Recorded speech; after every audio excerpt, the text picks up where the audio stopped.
Pain was not just a sensation for Lyra. It was a morning ritual.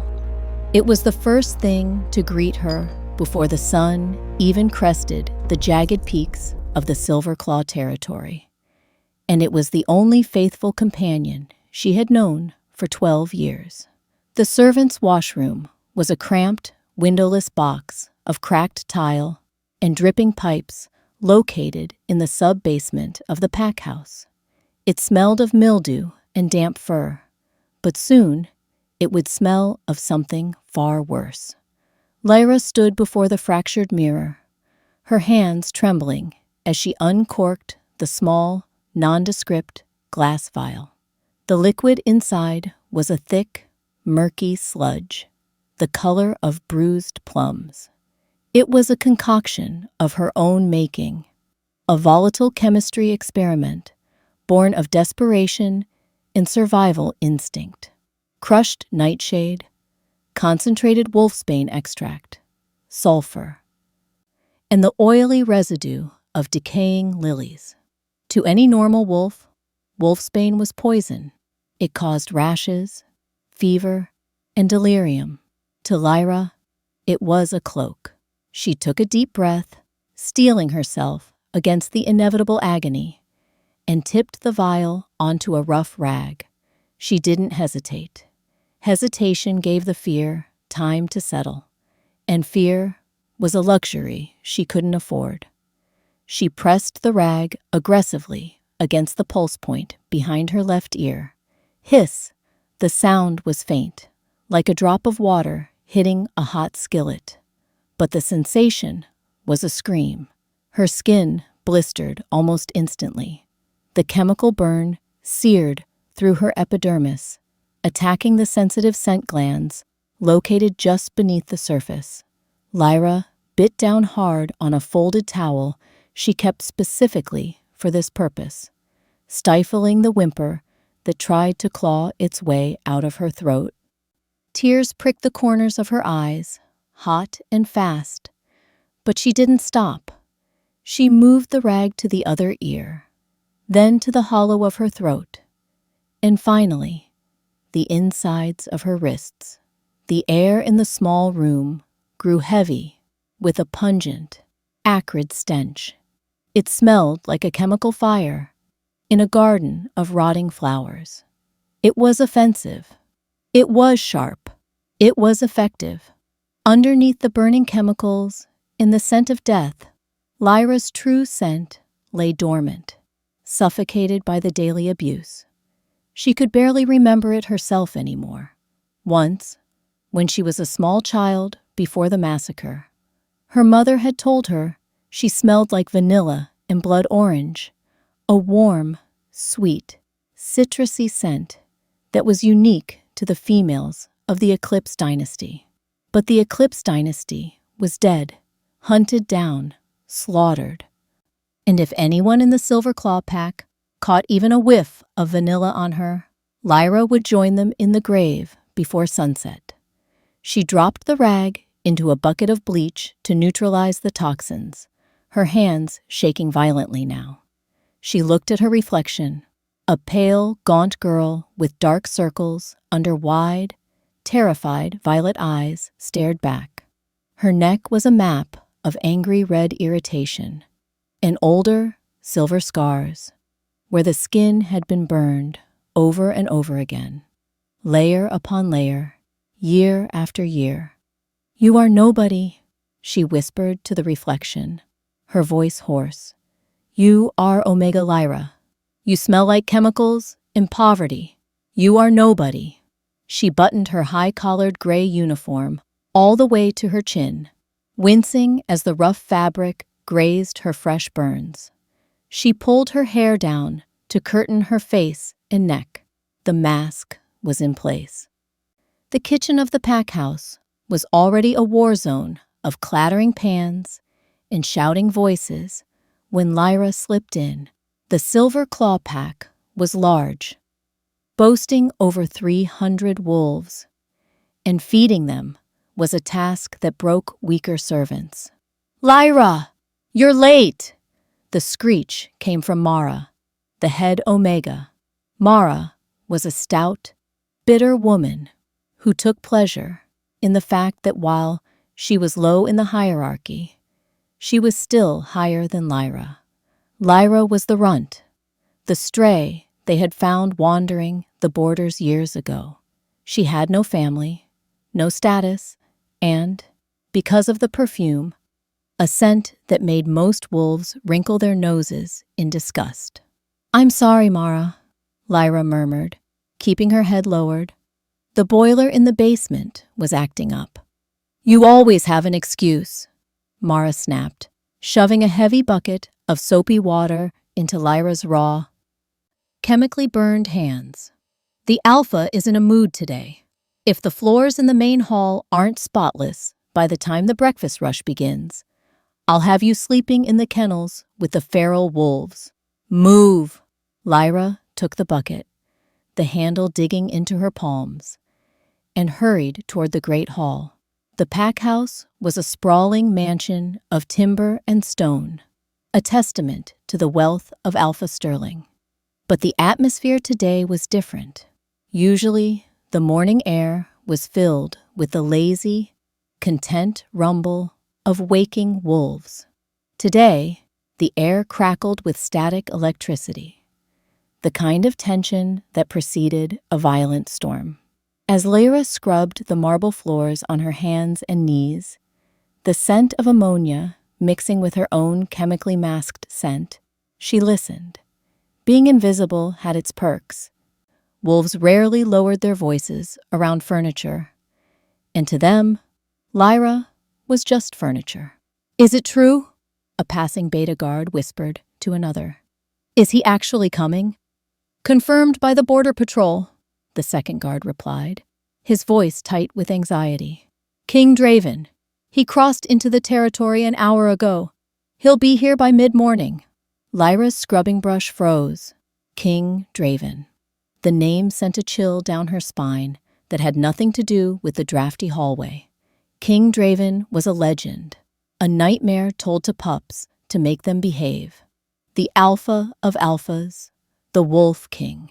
They called him the God Killer because he had single-handedly dismantled the rogue armies of the North during the Great War. Rumors said he was 7 feet tall, that his wolf was the size of a bear, and that he had no heart. Only a cavity of ice where it should be. But more importantly to Lyra, King Draven was the one leading the purge. He was the one hunting the last remnants of the Eclipse bloodline. He was the reason she burned her skin every morning. "Why is he coming here?" the first guard asked. "Inspections," the second replied grimly. "He's doing a sweep of all the Western packs, looking for weakness, looking for treason." Lyra's heart hammered against her ribs like a trapped bird. Treason. Her very existence was treason. She scrubbed harder, the friction stinging her eyes, trying to make herself smaller, trying to disappear into the floor. If the king was coming, the security would be tighter. The senses would be sharper. An Alpha King's nose was rumored to be able to smell a lie from a mile away. Would my perfume be enough? The thought spiraled in her mind.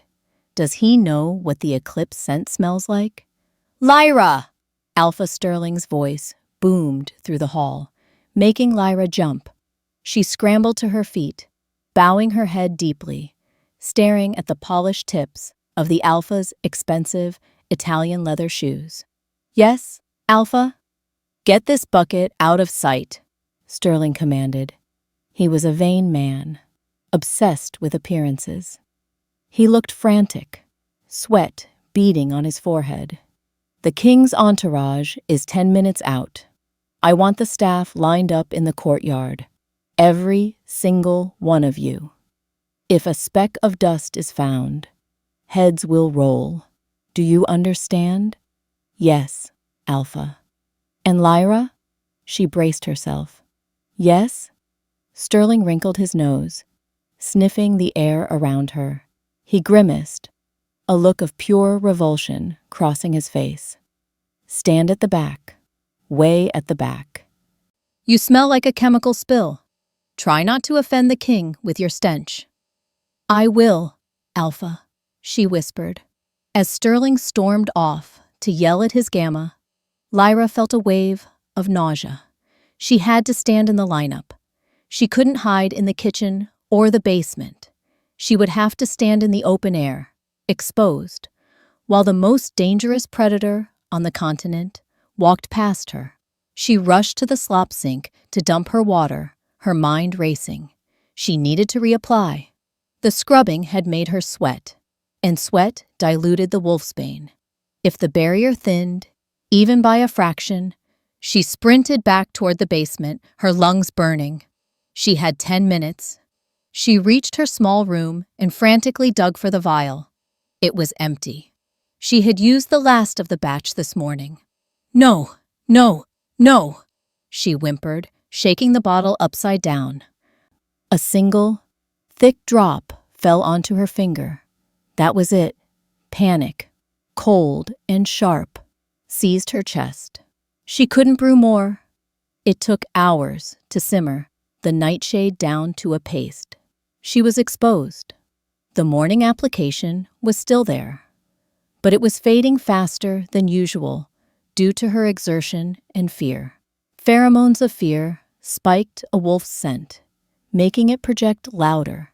If she was terrified, her true scent would push against the chemical barrier, trying to break through. "Calm down," she told herself, gripping the edge of the sink until her knuckles turned white. "You have to be calm. If you are calm, you don't smell. Be a stone, be a wall." A horn blared from the driveway above, a deep, resonating sound that vibrated through the foundation of the house. He was here. Lyra smoothed her uniform, checked that her collar was buttoned tight, and forced her face into a mask of blank, dull obedience. She walked up the stairs, her legs feeling like lead, to join the execution line. The courtyard was silent. It was a silence Lyra had never heard before. Usually there were birds, wind in the trees, distant chatter. Now, nature itself seemed to be holding its breath. The entire pack was assembled. To the right stood the ranked wolves, the beta, the gamma, the warriors, standing tall and proud. To the left stood the regular pack members. And in the back, near the servants' entrance, stood the omegas. Lyra took her place at the very end of the line, in the deepest shadow cast by the east wing of the house. She kept her head down, her chin tucked to her chest, trying to bury her nose in her own collar to check her scent. It was sharp, acrid sulfur. Good. It was gross, but it was safe. 3 massive black SUVs, their windows tinted pitch black, rolled through the iron gates. The gravel crunched loudly under their heavy tires. They moved like sharks through water. Slow, predatory, inevitable. The cars stopped in formation. The engines cut. For a long moment, nothing happened. The tension in the courtyard spiked so high it was almost physical. Lyra felt the fur on her arms stand up, her inner wolf whining in the back of her mind, instinctively rolling over to show submission to a predator she hadn't even seen yet. The door of the lead SUV opened. First came the royal guards, 4 of them. They were giants, easily 6'5", dressed in tactical black gear, not ceremonial suits. They moved with lethal precision, scanning the crowd, their hands resting near hidden weapons. Their aura was suffocating, heavy with authority. Then, the center door opened. A boot hit the gravel, heavy, black combat style. King Draven emerged. Lyra risked a glance through her lashes, and immediately wished she hadn't. The stories hadn't done him justice. He was massive, towering over even his own guards. He wore a dark charcoal suit that strained against the width of his shoulders, the top button of his shirt undone, revealing a glimpse of tanned throat. His hair was the color of midnight, cut short, and his jaw was sharp enough to cut glass. But it was his energy that hit her first.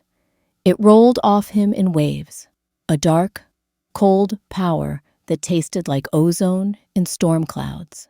It washed over the courtyard, forcing every wolf, including Alpha Sterling, to bow their heads instinctively.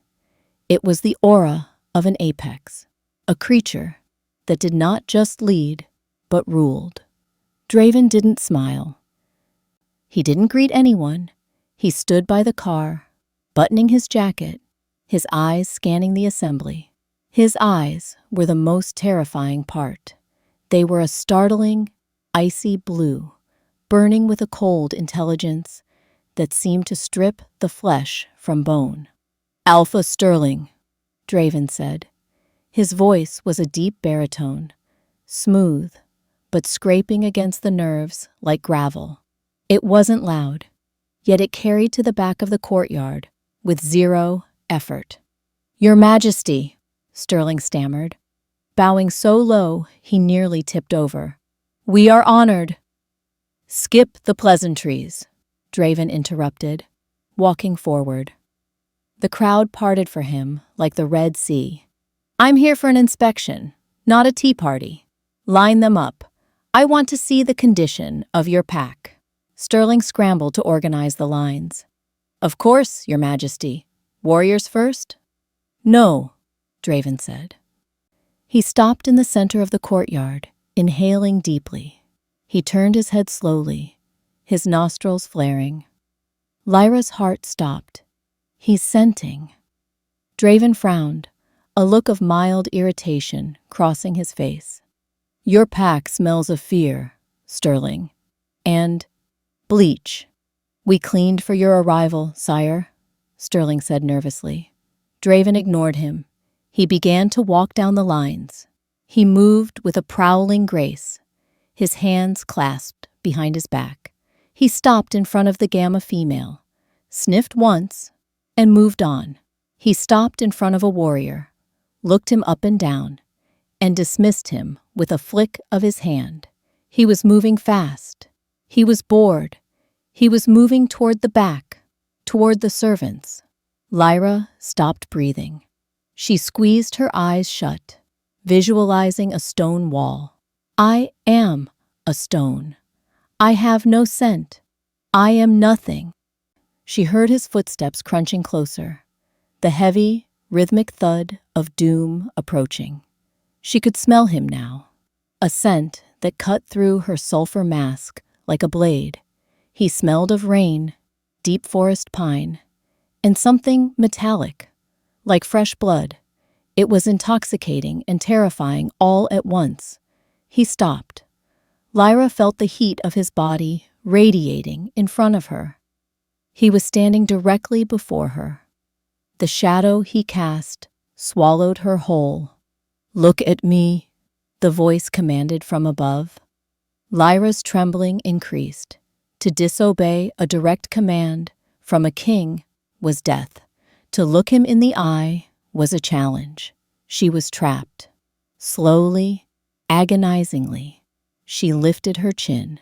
She kept her eyes lowered, focusing on the knot of his tie. But she could feel his gaze burning into her forehead. Draven leaned in. He was close, too close. He inhaled. For a split second, time suspended. Lyra waited for the growl. She waited for the hand to wrap around her throat. She waited for the shout of traitor. Instead, Draven recoiled slightly, his upper lip curling in a sneer of disgust. "Gods above," he muttered, his voice dripping with disdain. "What is that stench?" Lyra flinched, as if he had struck her. Draven leaned in again, not to smell her essence, but to inspect the source of the offense. His eyes narrowed, focusing on the high collar of her uniform where the skin was red and angry. "You reek of chemicals, girl," he said, his voice dropping to a dangerous whisper that only she could hear. "Sulfur, nightshade. Are you trying to poison my air? Or just yourself?" I have a skin condition, Your Majesty," Lyra lied, her voice shaking so hard it was barely audible. "The ointment. It smells." Draven stared at her for a long beat, his eyes bored into hers, searching for the lie. He took one more sniff, deep and searching. Lyra's sweat turned cold. Please don't smell the vanilla." Draven straightened up, brushing invisible dust off his sleeve.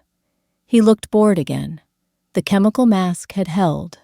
The sulfur was too overpowering for even the Alpha King to penetrate. "It smells like desperation," Draven said, loud enough for the others to hear. He looked at Alpha Sterling. "Get this one out of my sight. She ruins the appetite." "Yes, Your Majesty. Immediately," Sterling barked. Draven turned his back on her, dismissing her existence entirely.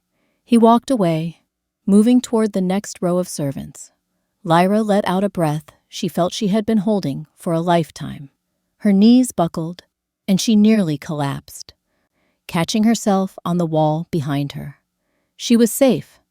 He thought she was repulsive. Being repulsive was better than being dead. But as she watched his retreating broad back, she didn't see the way King Draven paused for a fraction of a second, tilting his head to the side as the wind shifted. She didn't see the confusion that flickered in his icy blue eyes as a phantom note of something sweet, something that didn't belong in a world of sulfur and bleach, drifted past his senses before vanishing into the ether. He had missed it, but the hunt had officially begun. The scullery was a place of steam, grease, and noise, a stark contrast to the terrifying silence of the courtyard. Lyra stood over a deep industrial sink, scrubbing a copper pot with a ferocity that made her shoulders ache. She was trying to scrub away the memory of the king's eyes. Blue. They were so impossibly blue. Like the core of a glacier, beautiful but capable of crushing everything in its path. "Stop daydreaming, runt!" A wet towel snapped against Lyra's arm, stinging her skin. She flinched, dropping the pot with a deafening clang. Mara stood over her, hands on her wide hips, her face flushed from the heat of the ovens. "The king and his royal guard are dining in the great hall in 1 hour, Mara hissed, her voice trembling with a mixture of excitement and terror. "Alpha Sterling has ordered a 12-course feast. We are short-staffed because half the Omegas are too busy swooning or wetting themselves in fear. You are not staying in the scullery."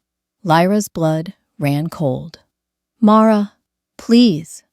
The Alpha, he told me to stay out of sight. He said I ruined the king's appetite." "Alpha Sterling isn't thinking about you right now. He's thinking about saving his own neck," Mara snapped. "I need servers.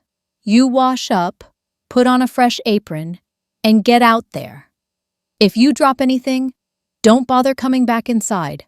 I'll feed you to the hounds myself." Mara stormed off, leaving Lyra gripping the edge of the sink.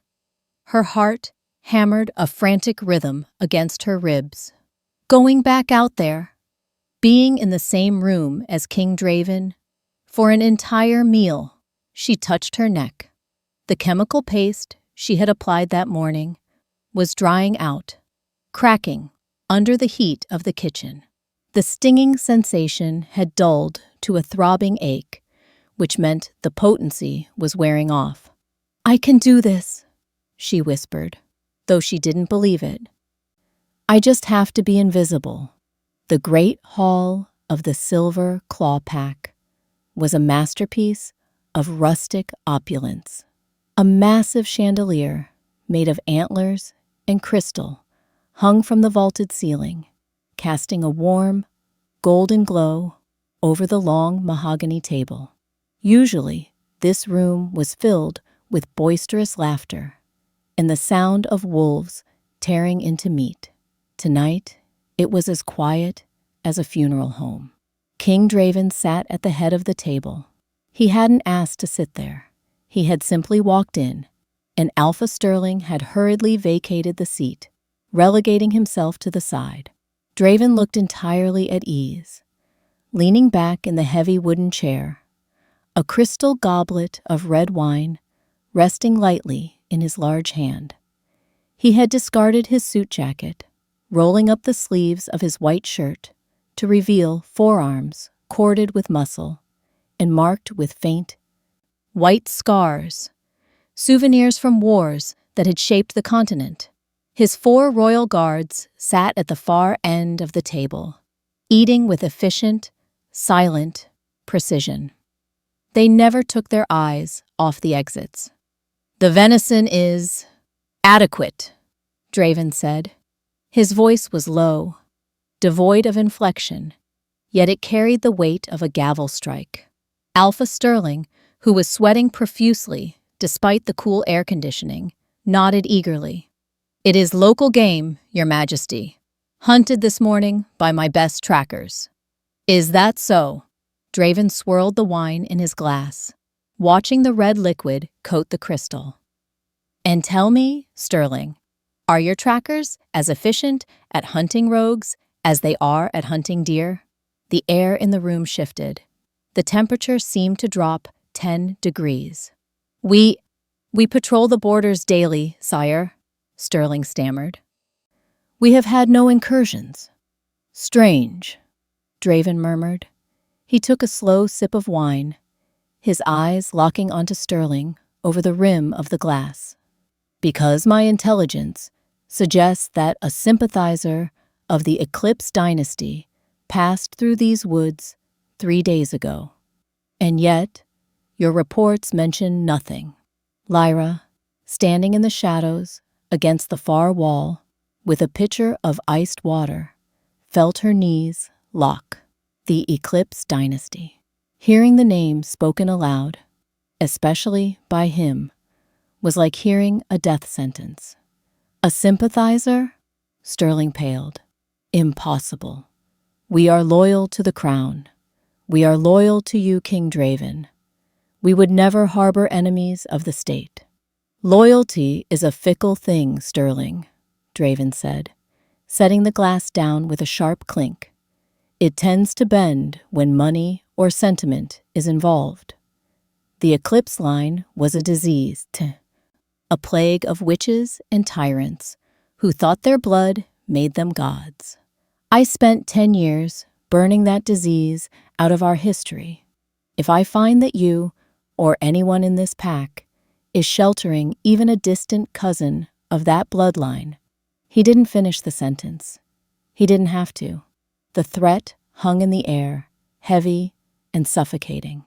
"Wine," Draven commanded, not looking away from Sterling. Mara nudged Lyra hard in the ribs. "Go," she hissed. Lyra swallowed dryly. She gripped the heavy bottle of vintage red wine, her palms slick with sweat. "Don't look at him. Don't breathe. Just pour." She moved toward the head of the table. Her footsteps were silent on the plush rug. As she approached Draven, the scent of him hit her again. Rain, ozone, pine, and that sharp, metallic undertone of dangerous power. It was overwhelming. It made her inner wolf, usually dormant and beaten down, stir in the depths of her soul. It wanted to whine. It wanted to reach out. She forced it down. Lyra reached over his shoulder, the bottle trembling slightly in her hand. She focused entirely on the rim of his glass. The wine poured, a dark crimson stream. "Stop," Draven said. Lyra froze. She had barely filled the glass halfway. Draven didn't look at the wine. He turned his head slowly, looking up at her. For the second time that day, Lyra found herself pinned by those glacial blue eyes. But this time, he wasn't looking at her with disgust. He was looking at her with confusion. He inhaled, a short, sharp intake of breath. "You again?" he said. "Yes, Your Majesty," Lyra whispered, her voice barely a thread of sound. "You're the one who smells like a chemical fire," he stated flatly. He leaned back, his chair creaking, and studied her. His gaze dropped to her hands, which were red and raw from the scrubbing, and then up to her neck, hidden by the high collar. "Why are you serving my wine? Does Sterling not have servants who don't reek of sulfur?" "I apologize, Your Majesty," Lyra said, clutching the bottle against her chest like a shield. I will leave." "No," Draven said. The word stopped her dead. "Stay," he commanded. He turned his gaze back to Sterling, who looked ready to faint. "This girl, she is an Omega?" "Yes, sire," Sterling squeaked. "Just a stray we took in. She's useful for the dirty work." "She's terrified," Draven observed. He wasn't looking at Lyra anymore, but his attention was fixed on her presence. "I can smell the fear coming off her in waves. It's drowning out everything else." He turned back to Lyra. "What are you afraid of, girl?" "Me?" Lyra's breath hitched. "Everyone is afraid of you, my king." The table went silent. The guards stiffened. "You did not speak back to the king. You certainly didn't tell him the truth." Draven's eyes widened slightly. For a moment, he looked surprised. Then, the corner of his mouth twitched upward. It wasn't a smile. It was too sharp for that. But it was amusement. "Honesty," Draven mused. "Rare, especially in a room full of sycophants." He gestured to her glass. "Pour the rest. Then stand there. I prefer the smell of honest fear to the smell of lying politicians." Lyra's hands shook as she finished pouring the wine. She stepped back, retreating into the shadow of his chair, trying to become part of the woodwork. He kept her there for the entire meal. For an hour, Lyra stood inches from the most dangerous man in the world. She watched the muscles in his jaw work as he chewed. She watched the way his throat moved when he swallowed. She was so close, she could feel the heat radiating off his body, a furnace of alpha energy that made her skin prickle. And he was aware of her. She knew it. Every few minutes, he would shift, tilting his head slightly in her direction, his nostrils flaring. The sulfur paste was failing. The heat of the room, the proximity to his alpha heat, and her own terror were causing the oils to break down. She could smell it herself. The acrid, chemical scent was thinning. Underneath it, the faint, sweet note of vanilla was beginning to pulse. Draven paused mid-sentence during a conversation about territory lines. He frowned, stopping his fork halfway to his mouth. He sniffed. "Do you smell that?" he asked his head guard, a massive man named Silas. Silas sniffed the air. "The roast lamb, sire?" "No," Draven murmured, his voice distracted. "Something sweet, like a flower blooming in winter." He turned in his chair, looking directly at Lyra's midsection, which was right at his eye level. He leaned in, his nose inches from her apron. Lyra stopped her heart. She physically willed it to stop beating. Draven inhaled deeply, his eyes fluttering shut for a fraction of a second. Then, his eyes snapped open, and the moment was broken. He recoiled, wrinkling his nose. "Whatever that chemical is on your skin," he growled, sounding annoyed, "it has a strange aftertaste. Go, you're giving me a headache." "Yes, Your Majesty." Lyra didn't wait. She turned and fled. She walked as fast as she could, without running, keeping her head down, ignoring Mara's hissed questions as she passed the service station. She pushed through the swinging doors into the kitchen, past the shouting cooks, and out the back door into the cool night air. She collapsed onto the cold stone steps of the servants' entrance, gasping for air. Her lungs burned. Her legs were jelly. He had smelled it. He had called it a flower blooming in winter. He didn't know what it was yet. He associated the eclipse line with death and war, not vanilla and sweetness.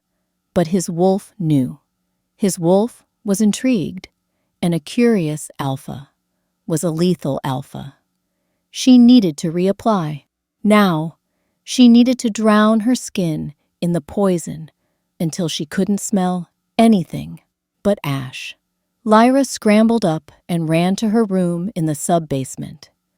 She threw the door open and dropped to her knees beside the loose floorboard where she kept her supplies. She pulled out the glass jar. It was empty. She shook it. She scraped the sides with her fingernail. Nothing. Not even a smear of the paste remained. She had used the absolute last drop that morning, and the emergency reserve she thought she had was just a dried-up crust.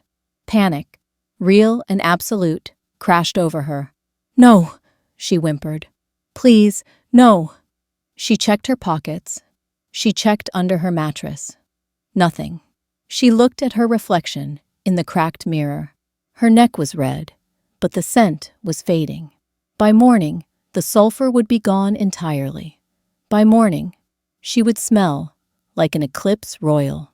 King Draven was staying for 3 days. If she walked out of this room tomorrow morning without the mask, she was dead.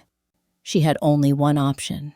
The ingredients for the poison grew in the Pack's apothecary garden. Nightshade, wolfsbane.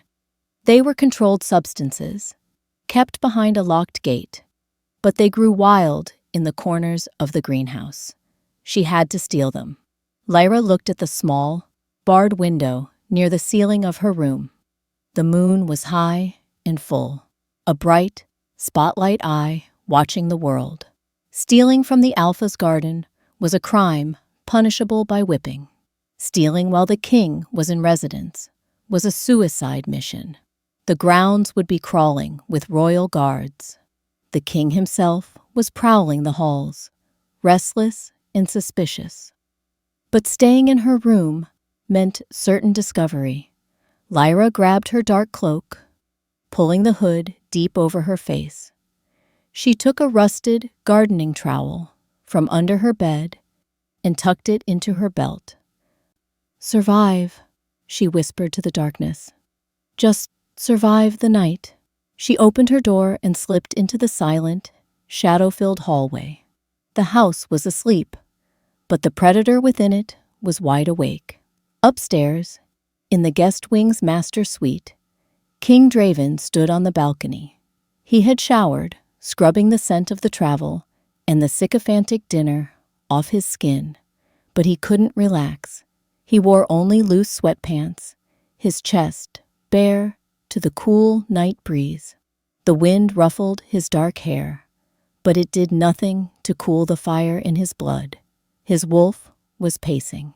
"Mate," the beast whispered in the back of his mind. "Shut up," Draven growled into the night. "There is no mate here, just cowards and liars." "Sweet," the wolf insisted. "Close." Draven gripped the stone railing until the rock cracked under his fingers. He had felt it at dinner. A pull, a strange, magnetic gravity that seemed to emanate from the terrified little servant girl. But that was impossible. She was a runt. She smelled of industrial cleaner and sulfur. It was repulsive. And yet, when he had closed his eyes, For just a second, the sulfur had parted, and under it, he had smelled something that reminded him of a life he had lost long ago, something pure. He looked down at the sprawling gardens below. The moon turned the hedges into a maze of silver and black. Movement. Draven's eyes narrowed. His vision, sharpened by his wolf, zoomed in. A small, cloaked figure was darting from the shadows of the servants' quarters toward the glass greenhouse. It was moving with purpose. It was sneaking. A spy? Draven whispered. The suspicion he had felt earlier roared back to life. Sterling had said they had no intruders, but here was someone moving in the dark. Was this the Eclipse sympathizer? Was this an assassin coming to poison the water supply? Draven didn't call his guards. He didn't sound the alarm. He vaulted over the railing. He dropped 2 stories, landing silently in the soft grass below. He didn't shift into his wolf form. He didn't need to. He was the apex predator on 2 legs, or 4. He moved into the shadows, tracking the figure. He would catch them. He would make them talk.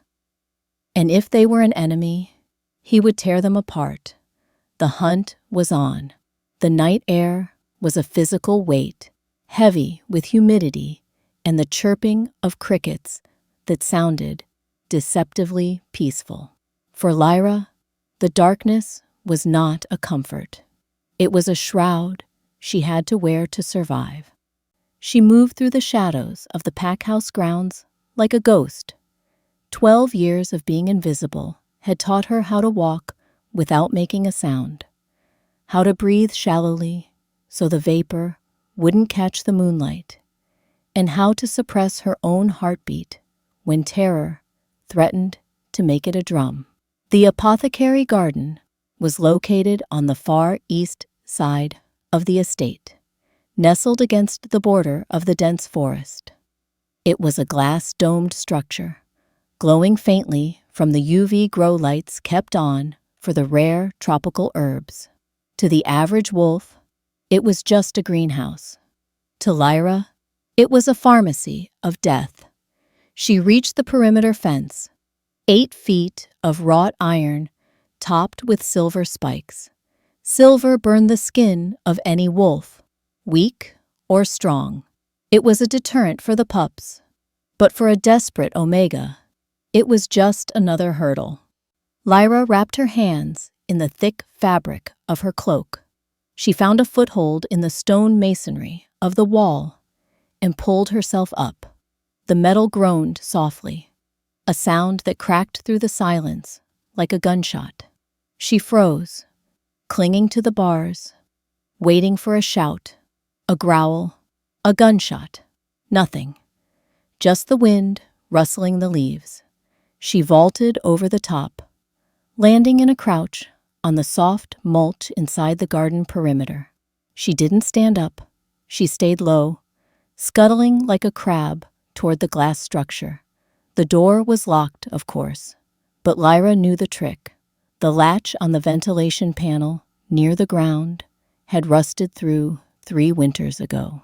She jammed her gardening trowel into the gap and pried. With a squeal of protesting metal, the panel popped open. It was a tight squeeze, barely wide enough for a child, let alone a grown woman. But Lyra was thin, starved of food and affection for a decade. She exhaled all the air in her lungs and shimmied through, scraping her ribs against the frame. Inside, the air was hot and thick. It smelled of wet earth, blooming orchids, and the underlying, sickly sweet rot of compost. Lyra stood up, her eyes adjusting to the purple hue of the grow lights. She didn't admire the flowers. She moved directly to the back corner, the section marked with a skull and crossbones placard. Poisons.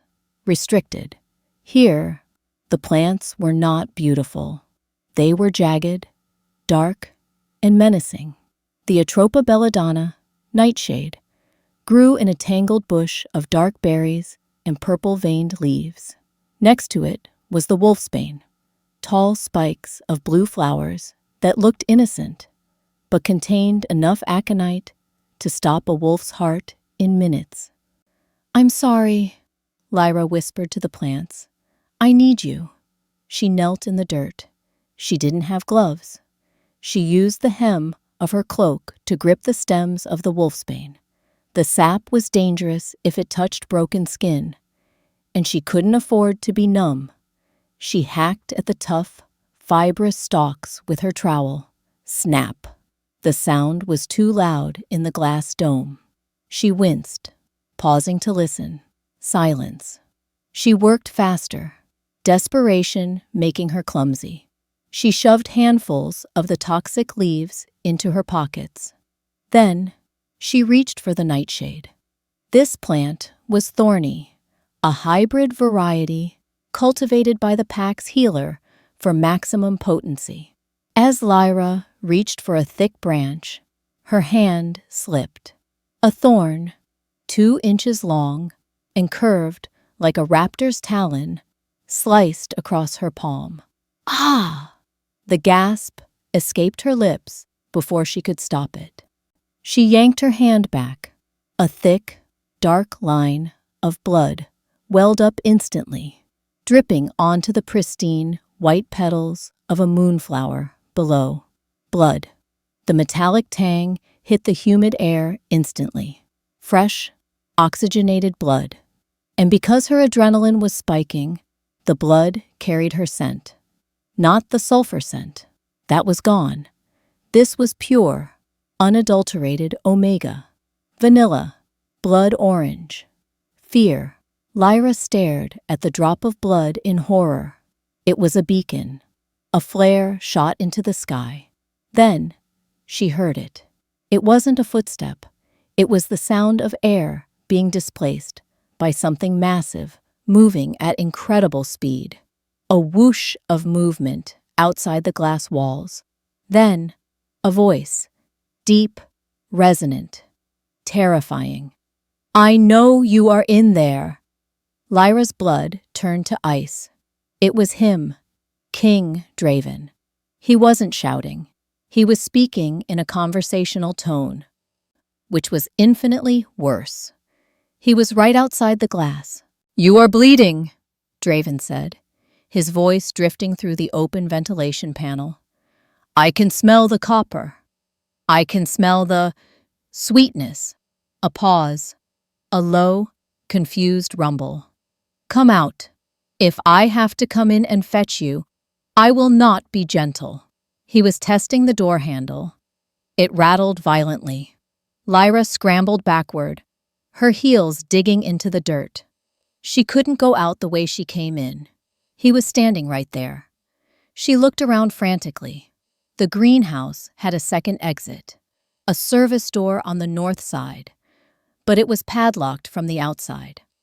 She was trapped in a glass cage with a monster pacing the perimeter. "Think, Lyra. Think." She looked at her bleeding hand. The scent was getting stronger. If he caught her now, he wouldn't just kill her. He would know. He would smell the Eclipse bloodline in the open air. She had to mask it. She had to destroy the scent. Her eyes darted to the herb bed next to her. Peppermint, sage, rosemary. Strong, aromatic herbs used to mask the smell of decay in funeral rites. Lyra dropped the trowel.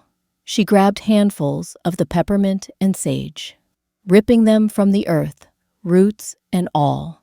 She crushed the leaves violently between her palms until they turned into a green, pulpy paste.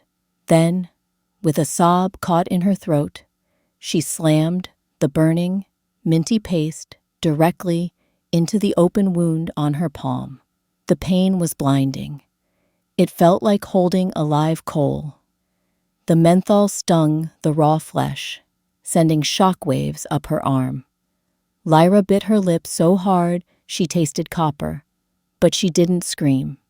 She smeared the rest of the mud and crushed herbs all over her hands, her neck, her face. She covered herself in the scent of an Italian kitchen garden, burying the vanilla under layers of aggressive greenery. Crash. The glass of the main door didn't just break. It exploded. King Draven didn't bother with the lock. He had punched through the reinforced glass panel, reached inside, and ripped the door off its hinges. He stepped into the greenhouse. He was shirtless, his skin glowing like alabaster in the purple light. His muscles were taut, veins popping in his neck. His eyes were fully dilated, black pools of predatory instinct. He didn't look like a king now. He looked like the god killer. "Where are you?" he growled. Lyra dove behind a tiered rack of orchids. She curled into a ball, pressing herself into the damp mulch, praying to the moon goddess she thought had abandoned her. Draven moved slowly. He was hunting. He stalked down the center aisle, his head swiveling. He stopped at the spot where she had been kneeling moments ago. He crouched down. He saw the blood on the moonflower. Lyra watched through the leaves, her breath held in her burning lungs. Draven reached out and touched the petal. He brought his finger to his nose. He inhaled. He frowned. "Mint?" he whispered, his voice laced with confusion. Sage? The overwhelming stench of the crushed herbs had contaminated the blood sample. He couldn't isolate her scent. He could smell the blood, yes, but the specific signature of the blood was lost in the chaotic noise of the peppermint. He stood up, frustrated. He scanned the room. The greenhouse was dense with foliage, shadows stretching everywhere. "You are small," Draven said to the room. "You are quick. And you are clever enough to mask your trail." He took a step toward the orchids where she was hiding. His boot crunched on the gravel. He was 5 feet away. Lyra squeezed her eyes shut. She clutched the toxic wolfsbane leaves in her pocket. If he found her, she would eat them. She would rather die by her own hand than be tortured as a spy. Draven took another step. He was so close, she could hear the rhythmic thump, thump, thump of his heart. It was slow, calm. He wasn't afraid. He was stimulated. "Come out," he commanded, his voice vibrating in her chest. "I promise you a quick death if you surrender. I cannot promise the same if I find you." Lyra didn't move. She didn't blink. She became the dirt. Suddenly, a loud shout echoed from the main house. "Your Majesty! Sire!" It was Silas, the head guard. Draven froze. He turned his head toward the voice, his attention snapping away from the orchids. "Here!"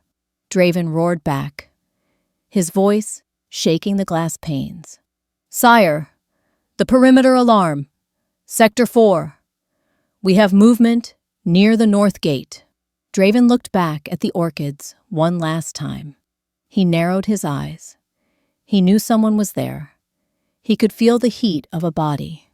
But the call of an intruder at the gate, a potential threat to his men, took priority. His duty as a king overrode his instinct as a hunter. "You got lucky, little mouse," Draven hissed at the shadows. "But luck runs out." He spun on his heel and sprinted out of the greenhouse, moving with a speed that blurred the air. Within seconds, he was gone. Lyra waited. 10 seconds. 20. A full minute. Then, she collapsed. She fell forward into the dirt, gasping for air, her body shaking so violently, her teeth chattered. The pain in her hand was excruciating, the mint stinging the cut. But she was alive. She didn't stay to cry. She scrambled up, clutching her stolen prize. She had the nightshade. She had the wolfsbane. She crawled back out through the vent, running through the shadows back to the servants' quarters. She didn't stop, until she was inside her room with the door bolstered by a chair. The rest of the night was a blur of agony. Lyra couldn't sleep. She spent the hours between 2:00 a.m. and dawn, huddled over a small hot plate in her bathroom. The ventilation in the room was poor, so she had to boil the poisonous leaves with a towel over her head to keep the fumes from escaping into the hallway. It was a witch's brew. She watched the wolfsbane dissolve into the sulfur, the mixture turning that familiar, ugly, purple sludge. Her hand throbbed. She had stitched the cut herself with a needle and thread from her sewing kit, biting down on a leather belt to keep from screaming. It was a jagged, ugly job, but it would hold. As the sun began to rise, painting the sky in hues of blood and gold, the potion was ready. Lyra stripped naked. She was exhausted.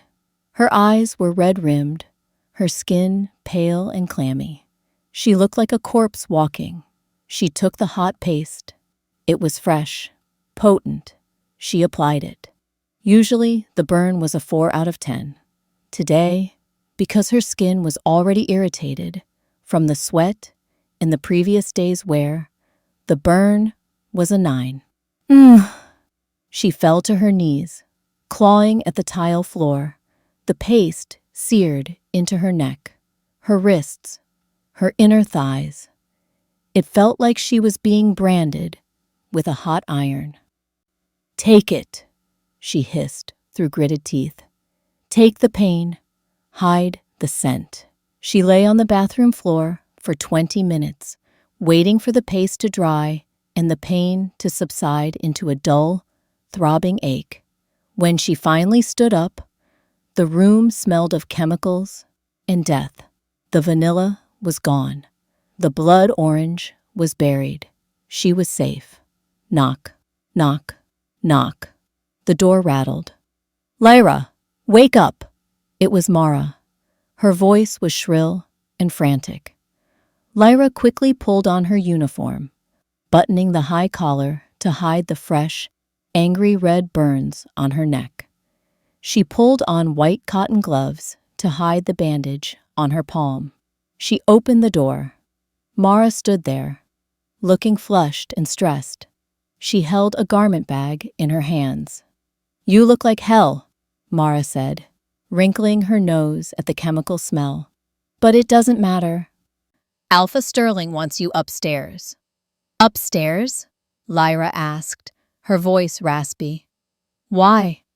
"The gala," Mara said, shoving the garment bag into Lyra's chest.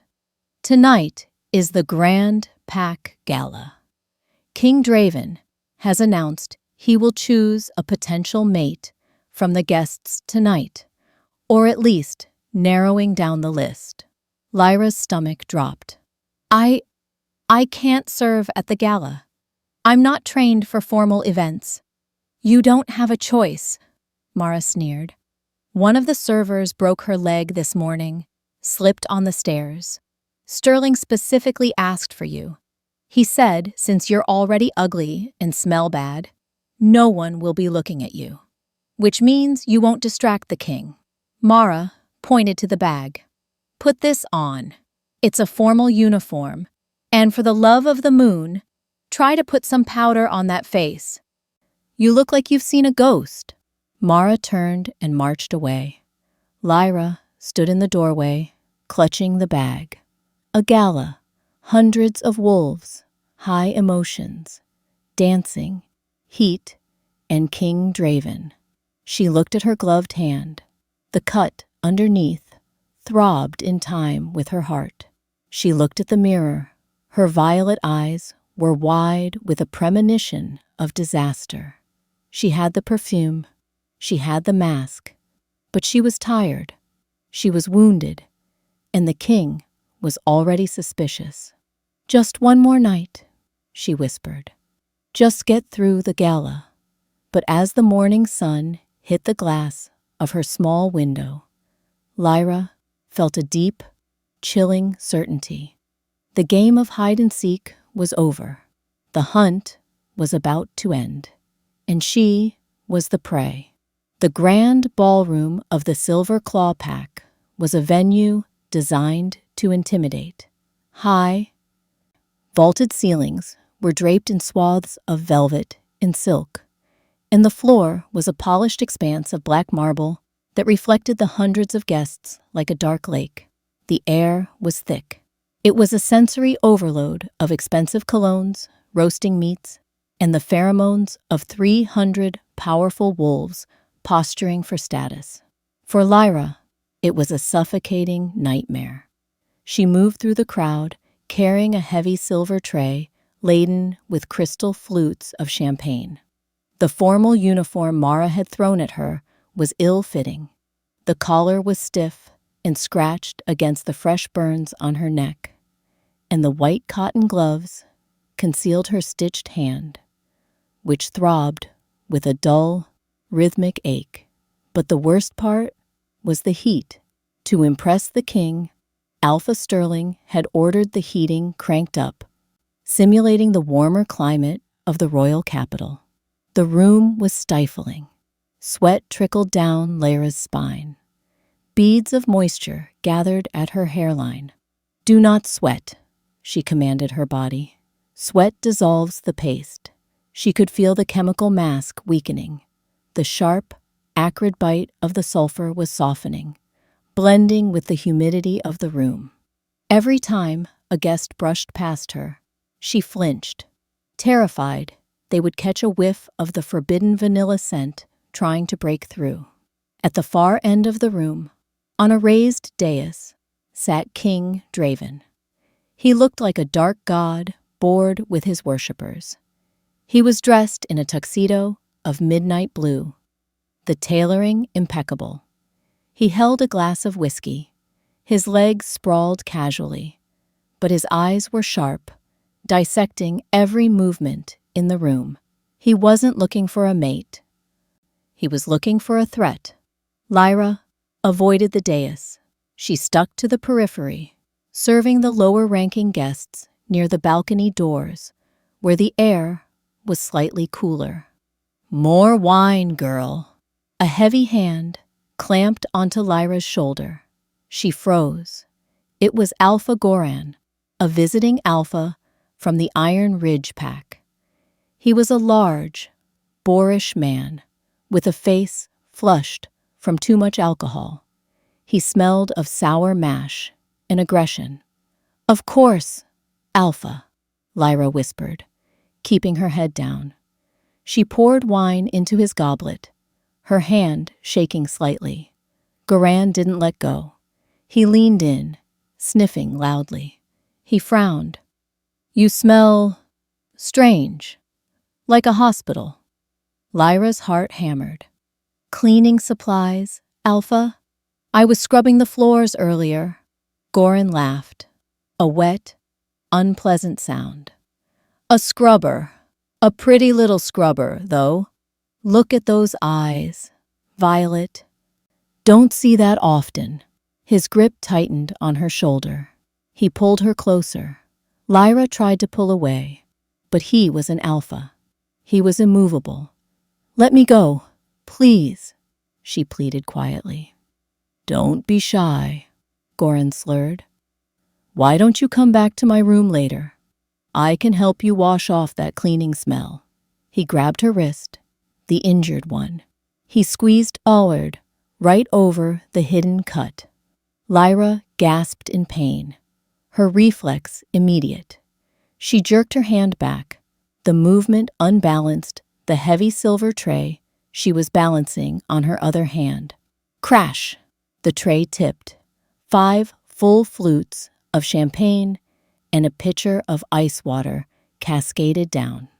The ice water didn't hit the floor. It splashed directly onto Lyra's chest and neck.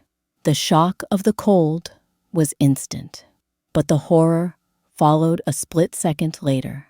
The water soaked into her high collar. It drenched the chemical paste on her skin. Chemicals, when wet, break down. The water diluted the sulfur instantly, washing the gray sludge down into her uniform. And then the heat of the room did the rest. With the barrier washed away, Lyra's body heat radiated outward. The scent she had hidden for 12 years, the scent of the royal Eclipse bloodline, exploded into the air. It started as a whisper, then a shout.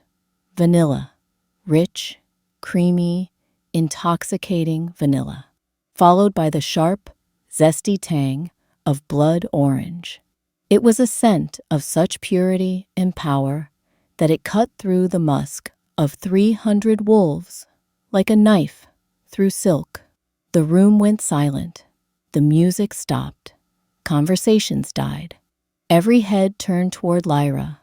Wolves were sniffing the air, confused, entranced. It was the scent of royalty, the scent of a queen. On the dais, King Draven dropped his whiskey glass. It shattered on the floor, but he didn't blink. He stood up. The motion was so violent, his chair toppled over backward. His eyes were fixed on Lyra. His pupils had blown wide, turning his blue irises into black voids. His nostrils flared, inhaling the scent that had haunted him since he arrived. There. It wasn't a spy. It wasn't a hidden assassin in the garden. It was the servant girl. Lyra stood frozen, dripping wet, surrounded by broken glass. She felt the scent pouring off her, invisible waves of pheromones that screamed her identity to the world. She looked up and met Draven's gaze across the room. She saw the recognition. She saw the shock. And then she saw the rage. Draven didn't walk. He blurred. He moved with supernatural speed, a dark streak cutting through the crowd. Guests were knocked aside like bowling pins. Alpha Goran, still standing next to Lyra, looked confused. What the hell? Draven didn't even slow down. He backhanded Goran with enough force to send the massive Alpha flying across the room, crashing into a buffet table.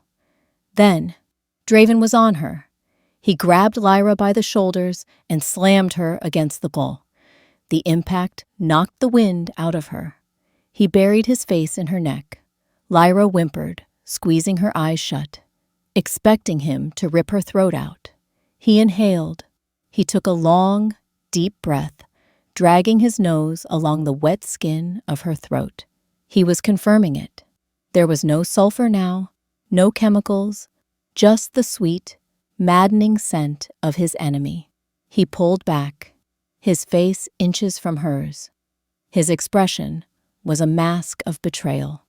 "The eclipse," he growled, his voice vibrating through her bones. "You." "Draven, please," Lyra gasped. "Do not speak my name," he roared. The sound was half human, half wolf. It shook the chandeliers. He looked at her, his chest heaving. The mate bond was screaming at him. His wolf was howling, "Mine, mine, mine." But his mind was screaming, "Traitor, liar, enemy." The Eclipse dynasty had killed his father. They were the monsters of history. And this girl, this runt, who had been serving him wine, was one of them. She had been hiding under his nose, deceiving him. Draven's hand moved to her throat. He didn't squeeze, but the threat was there. "You have played me for a fool," he whispered, his eyes burning with cold fire. "You wore a mask of poison to hide a face of treason." "I just wanted to live," Lyra sobbed. "Silence!" Draven turned to his royal guards, who had surrounded them, weapons drawn. "Seize her!" Draven commanded, his voice devoid of warmth. "Your Majesty?" Silas asked, confused. The scent was clearly royal. "Chain her!" Draven spat, stepping back from Lyra as if she were contagious. "Take her to the deep dungeons. Use the silver. And if she tries to speak, gag her." Two guards grabbed Lyra's arms. They were rough. Lyra looked at Draven one last time as they dragged her away. He wasn't looking at her. He was staring at his own hands, his fists clenched so tight that blood was dripping from his palms. She didn't fight.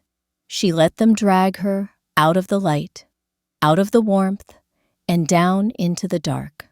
The deep dungeons of the Silver Claw Pack were carved directly into the bedrock beneath the house. It was a place where light went to die. The walls dripped with condensation, and the air was stale, smelling of rust and old fear. Lyra hung from the wall, her arms suspended above her head. They hadn't used rope. They had used silver. Thick cuffs of pure silver were clamped around her wrists. For a human, silver is just a metal. For a wolf, it is agony. It reacts with the lycanthropy in the blood, burning like dry ice on skin. It prevents shifting. It saps strength. Lyra's wrists were blistering. The pain was constant, a white-hot line of fire that made her teeth chatter. She had been hanging there for an hour. Her uniform was still damp, clinging to her shivering frame. She didn't cry. She had no tears left. She just stared at the heavy iron door, waiting for the executioner. "This is it," she thought numbly. "At least I don't have to burn my skin anymore. At least the hiding is over." The heavy iron bolt of the door slid back with a screech that echoed in the small cell. Lyra flinched. The door opened. A silhouette filled the frame. King Draven. He was alone. He had discarded his tuxedo jacket. His tie was undone, hanging loosely around his neck. His shirt sleeves were rolled up. He looked disheveled, a man who had been pacing, fighting a war inside his own head. He stepped into the cell. He didn't close the door. He stood there, staring at her. His face was unreadable in the dim light, but the energy rolling off him was chaotic. Anger, confusion, and something else, something heavy and dark, like desire. "Comfortable?" he asked. His voice was cold, biting. "No," Lyra whispered. Draven walked closer. He stopped, just out of reach. He inhaled. The scent of vanilla and blood orange was still there. Faint, but undeniable, mixing with the scent of her burning flesh. "Who sent you?" he demanded. "No one," Lyra said. "Liar," Draven snapped. He stepped forward, grabbing her chin, forcing her to look at him.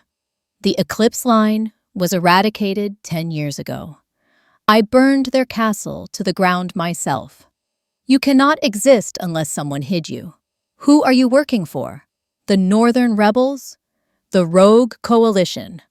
"I work for no one," Lyra said, her voice shaking, but her eyes defiant.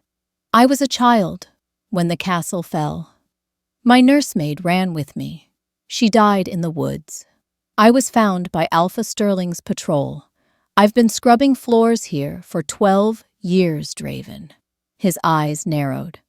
"You expect me to believe that a royal princess has been cleaning toilets for a decade?" "Believe what you want," Lyra said. "It's the truth." Draven let go of her chin with a rough shove. He paced the small cell, running a hand through his hair. "My wolf wants you," he admitted, the words torn from him. "He is scratching at the walls of my mind, screaming that you are my mate, that I should rip these chains off and claim you." He turned on her, his eyes flashing. "But I do not listen to beasts. I listen to logic, and logic tells me you are a weapon." He stepped close again. His hand moved to the collar of her uniform. "The Eclipse Royals all bear the mark," he said softly. "A tattoo of the sun and moon, right over the scent gland. Let's see it. Let's see your badge of honor." He didn't wait for permission. He gripped the fabric of her high collar and ripped it downward. Buttons flew across the stone floor. The fabric tore. Lyra's neck was exposed to the dim dungeon light. Draven froze. He was expecting a tattoo. He was expecting the smooth, pampered skin of a princess. What he saw was a ruin. The skin of her neck was a tapestry of trauma. It was red, angry, and covered in thick, silvery, keloid scars. The flesh was raw, looking like it had been chemically dissolved and healed over 1,000 times. There was no tattoo. If there ever had been one, it had been burned away years ago. Draven stared. His breath hitched in his throat. He reached out, his hand trembling. He didn't grab her this time. He touched the skin with the tips of his fingers. Feather light. Lyra flinched, shrinking away from his touch. "Don't. What is this?" Draven whispered. His voice had lost its edge. It sounded hollow. "It's the perfume," Lyra said, turning her face away. "Wolfsbane, sulfur, nightshade. I applied it every morning since I was 12. Draven's fingers traced the line of a particularly bad scar. You burned yourself?" "It was the only way to hide the scent," Lyra said. A single tear leaked out, tracking through the grime on her cheek. "You were hunting us. Everyone was hunting us. If I smelled like vanilla, I died. So I chose to smell like poison." Draven stepped back as if he had been slapped. He looked at the girl hanging in the chains. He saw the malnutrition. He saw the calluses on her hands from years of labor. He saw the terror in her eyes. Not the terror of an assassin caught in a lie, but the terror of a victim who had been running for her entire life. He realized the magnitude of what she had done. She had tortured herself, day after day, burning her own flesh, just to exist, just to breathe. And he had chained her up like a monster. "You aren't an assassin," Draven murmured, the realization crashing over him like a wave. "You're a survivor." He looked at her wrists. The silver cuffs were searing into her skin, turning it black. A growl built in Draven's chest, not at her, at himself. "I hurt you," he said. He moved. He didn't use the key. He grabbed the silver chain holding her left wrist. With a roar of exertion, he pulled. The metal groaned, stretched, and then snapped. Lyra's arm fell. She cried out as the blood rushed back into the limb. Draven grabbed the other chain. He ripped it from the wall, sending stone dust raining down. Lyra collapsed. She didn't hit the floor. Draven caught her. He scooped her up into his arms, cradling her against his chest. She was so light, too light. Lyra was trembling violently. She tried to push him away. You said I was the enemy." "I was wrong," Draven said. His voice was rough, thick with emotion. He held her tighter, ignoring the fact that her wet, dirty uniform was staining his shirt. He buried his face in her hair. He inhaled the vanilla scent, now mixed with the metallic tang of the silver burns. It broke his heart. "I am taking you out of here," he stated. "The council," Lyra whispered weakly. "They will kill me." "Let them try," Draven growled. His eyes turned gold, the color of the Wolf King in full protection mode. "You are my mate, and if the world wants to touch you, they will have to burn through me first." He kicked the cell door open. He carried her out of the darkness, stepping over the broken chains, and walked toward the stairs. The king had found his queen. And the war was no longer against the Eclipse Line. It was against anyone who dared to hurt her again. King Draven kicked the door to his private suite shut with a resounding boom, sealing out the chaos of the pack house. He didn't stop until he reached the massive four-poster bed, where he gently lowered Lyra onto the silk sheets. She looked small against the dark fabric. Her uniform was torn. Her wrists were ringed with angry, weeping burns from the silver, and she was shivering violently. Draven moved to the bathroom, returning seconds later with a basin of warm water and a soft cloth. He sat on the edge of the bed, his presence overwhelming the space. The rage that had radiated off him in the dungeon was gone, replaced by a terrifyingly focused intensity. "Give me your hands," he murmured. Lyra hesitated. She was used to pain. She wasn't used to tenderness. Slowly, she extended her wrists. Draven dipped the cloth and began to clean the silver burns. His touch was impossibly light for a man who could snap necks with one hand. As the water soothed the fire in her skin, Lyra watched him. She saw the jaw that was clenched tight enough to break a tooth, the vein pulsing in his temple. "Why?" she whispered. Draven didn't look up. "Why what?" "Why save me? I am the Eclipse. Your family. My family. We are enemies." Draven stopped. He dropped the cloth into the basin. He looked at her, his blue eyes churning with a storm of emotion. "I spent 10 years hunting ghosts," he said, his voice rough. "I thought killing the Eclipse Line would bring me peace.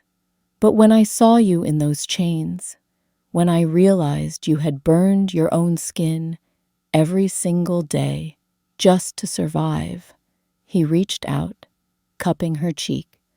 His thumb brushed the scar on her jaw. "My wolf didn't want to kill you, Lyra. He wanted to burn the world down for hurting you." "But the law," Lyra stammered. "The council." "Fuck the council," Draven growled. As if summoned by the curse, a heavy pounding shook the heavy oak doors of the suite. "King Draven!" It was the voice of Silas, his head guard. But it was strained, urgent. "Sire, you need to open the door. Elder Thorn is here. He has the enforcers." Lyra's blood ran cold. Elder Thorn was the head of the High Council, the man who had signed the death warrant for her parents. Draven stood up, his body shielding Lyra from the door. "What does he want, Silas?" "He demands the prisoner," Silas shouted through the wood. "He says you are harboring a traitor. He has invoked the blood law. If you don't hand her over, you forfeit the crown." Lyra scrambled to sit up. "Draven, give me to them. You can't lose your kingdom for a servant." Draven turned back to her. A dark, dangerous smile touched his lips. It wasn't a nice smile. It was the smile of a predator who had finally found a fight worth fighting. "I am not losing my kingdom," he said, unbuttoning his cuffs and rolling his sleeves higher. "And I am certainly not losing my mate." "Mate?" Lyra breathed, the word hanging in the air. "Yes," Draven said, his eyes flashing gold. "Now, stay on the bed. I have some trash to take out." The oak doors splintered inward with a deafening crash. Draven didn't wait for them to enter. He met them at the threshold. Elder Thorn, a withered man with eyes like flint, stood in the hallway, flanked by 12 enforcers, elite wolves in tactical gear, armed with silver-tipped spears. Alpha Sterling cowered behind them. "This is treason, Draven," Thorn spat, pointing a bony finger at the king. "Harboring the Eclipse Witch is an act of war against your own people."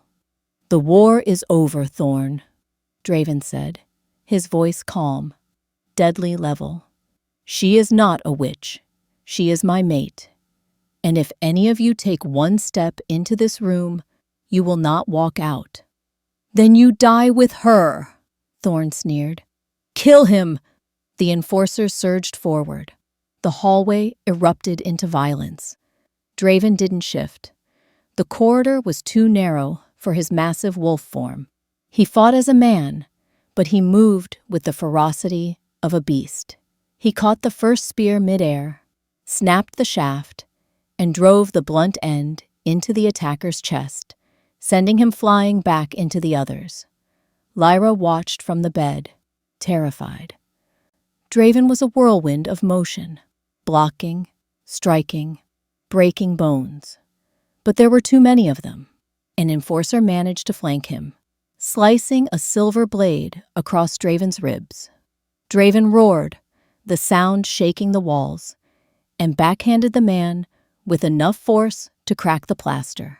But another wolf tackled him, and another. They were swarming him. "Get the girl!" Thorn screamed. "Kill the witch while he is distracted!" 3 enforcers broke past Draven.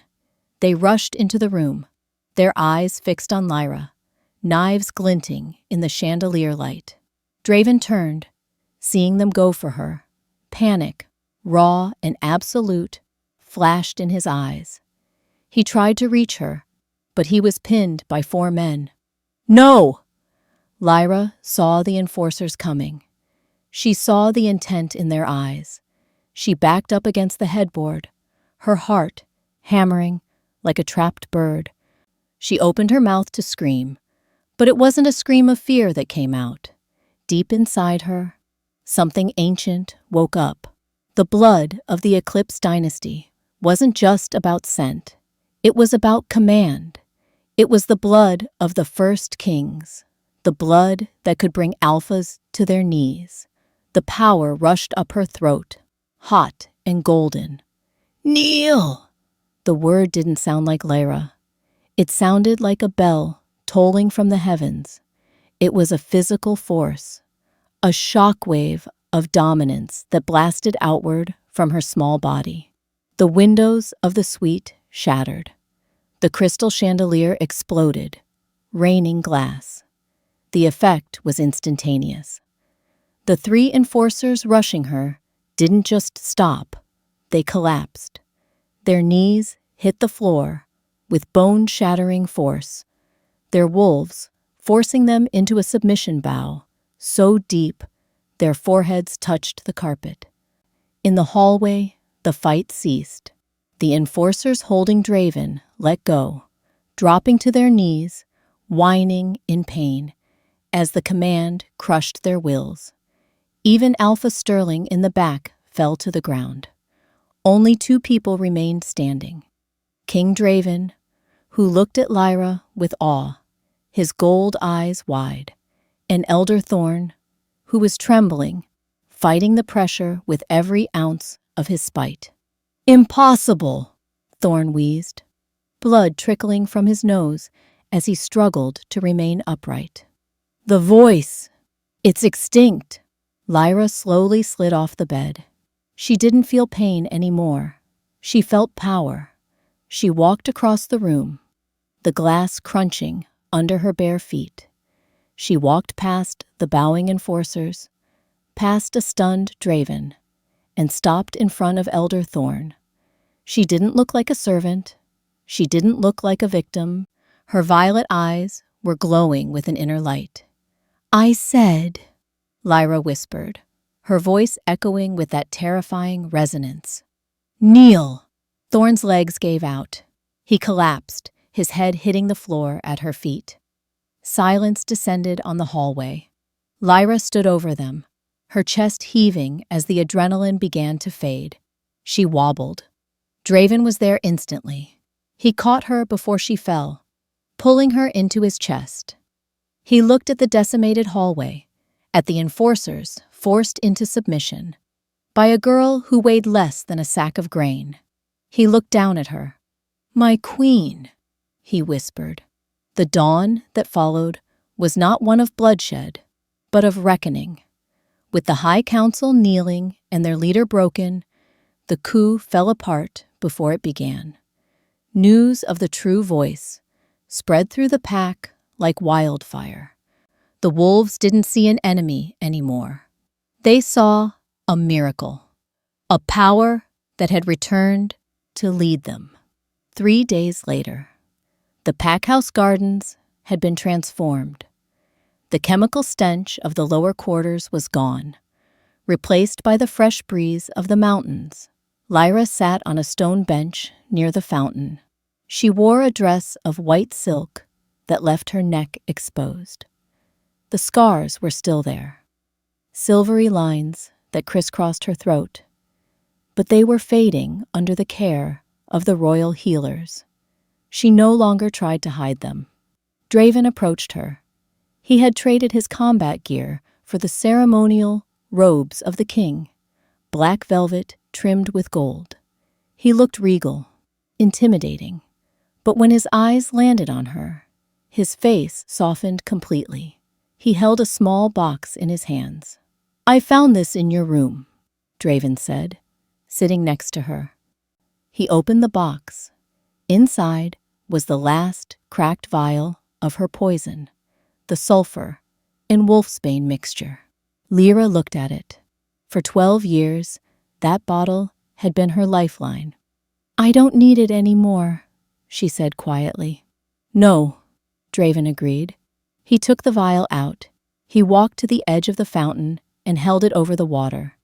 "You never did. You were never the poison, Lyra. You were the cure."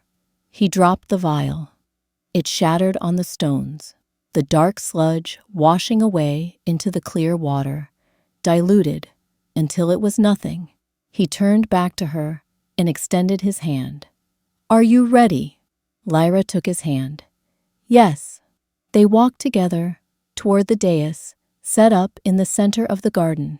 The entire Silver Claw pack, along with delegates from the neighboring territories, watched in silence. As they ascended the stairs, a gentle wind blew. Lyra didn't flinch. She didn't hold her breath. She let the wind catch her scent. The rich, creamy vanilla.